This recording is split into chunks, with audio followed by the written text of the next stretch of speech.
Baik, jadi yang pertama itu adalah sintesis glikogen. Jadi bagian awal jalur glikonik seperti terlihat pada gambar, yaitu glukosa pertama kali difosforilasi saat memasuki sel dan menghasilkan glukosa 6-fosfat. Pada sel otot dan sel non-hepatik lainnya, enzim yang mengkatalisis transfer fosfat ini dari ATP adalah heksokinase, yaitu campuran isoenzim heksokinase tipe 1 dan 2. Heksokinase otot adalah enzim allosterik yang dimodulasi secara negatif oleh produksi reaksi glukosa 6-fosfat. Ini berarti bahwa ketika sel otot memiliki glukosa 6-fosfat yang cukup, maka masuknya glukosa tambahan ke dalam sel itu akan melambat.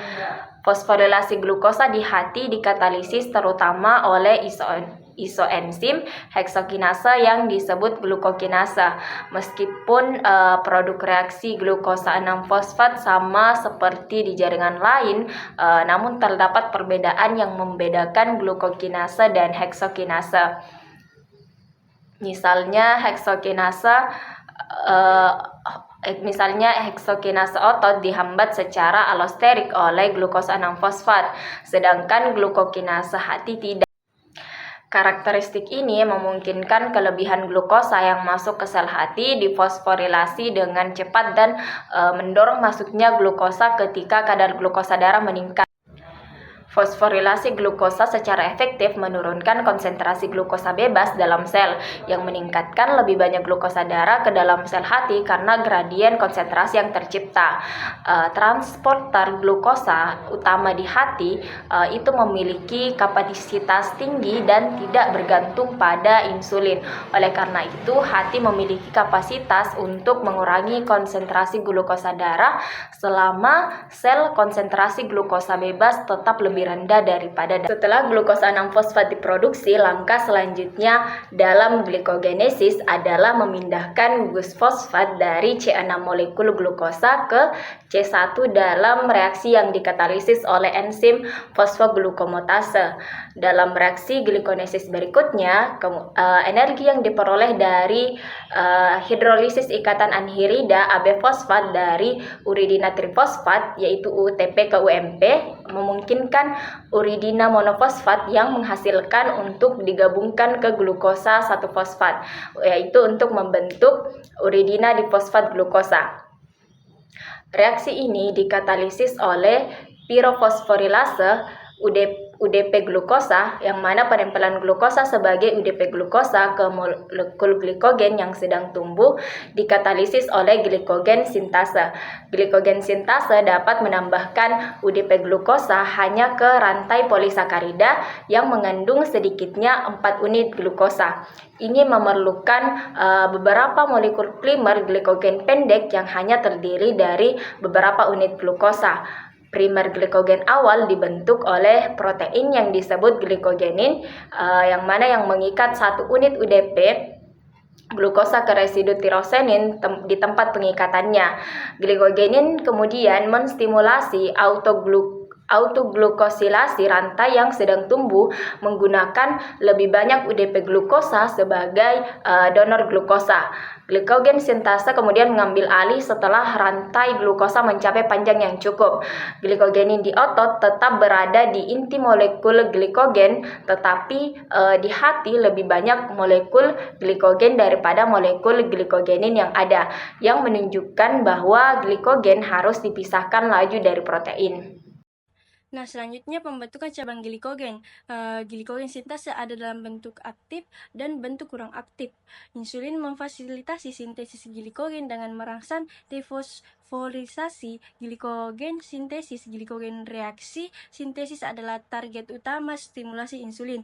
Efek laporan pada glikogenesis ketika 6 atau 7 molekul glukosa ditambahkan ke rantai glikogen. Enzim percabangan mentransfer ke gugus hidroksil pada C6. Glikogen sintesis tidak dapat membentuk ikatan 1-6 pada titik percabangan. Nah, tindakan ini diserahkan kepada enzim percabangan yang juga disebut amilo, di mana 1416 transfer glikosilase yang mentransfer segmen oligosakarida dengan 7 residu dari ujung rantai glikogen utama ke gugus hidroksil C6. Percabangan dalam molekul glukogen penting karena meningkatkan kelarutan dan kekompakan molekul. Percabangan juga menyediakan banyak ujung rantai yang tidak mereduksi dari mana residu glukosa dapat dibelah dengan cepat dan digunakan untuk energi dalam proses yang dikenal sebagai glikonolisis dan dijelaskan dalam bagian berikut.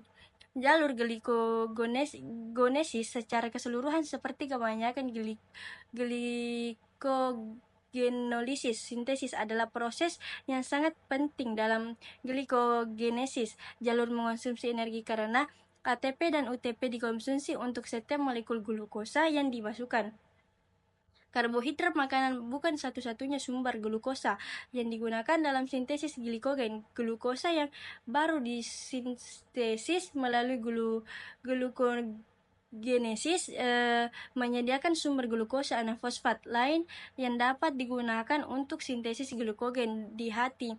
Bahkan ketika ada banyak glukosa seperti makan yang kaya karbohidrat seperti yang dibahas secara rinci karena glikogenesis menghasilkan glukosa 6-fosfat dari sumber non-karbohidrat termasuk laktat, produk sampingan glikolisis dalam sel darah merah. Sel otot meskipun mungkin tampak paradoks bagi keduanya, glukogenesis dan glikogenesis berfungsi secara bersamaan. Gluconeogenesis menyediakan sekitar sepertiga glukosa 6-fosfat yang digunakan untuk sintesis glikogen di hati.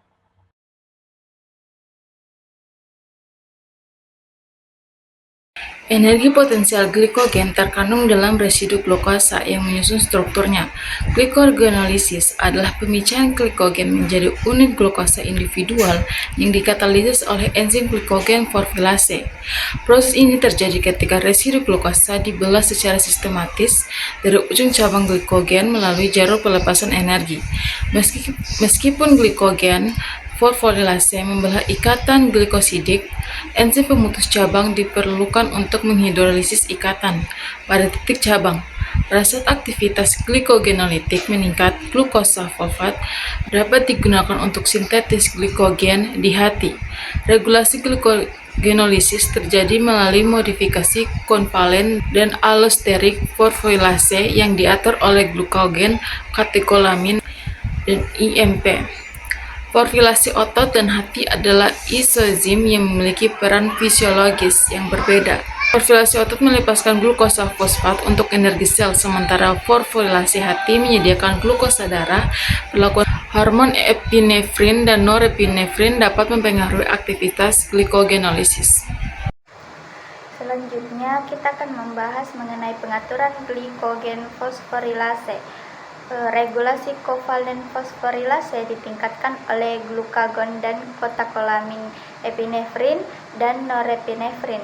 Hormon-hormon ini menyebabkan modifikasi kovalen fosforilase dengan mengubahnya menjadi bentuk aktif melalui pembawa pesan kedua adenosin monofosfat siklik yang mengatur situs fosforilasi enzim yang terlibat.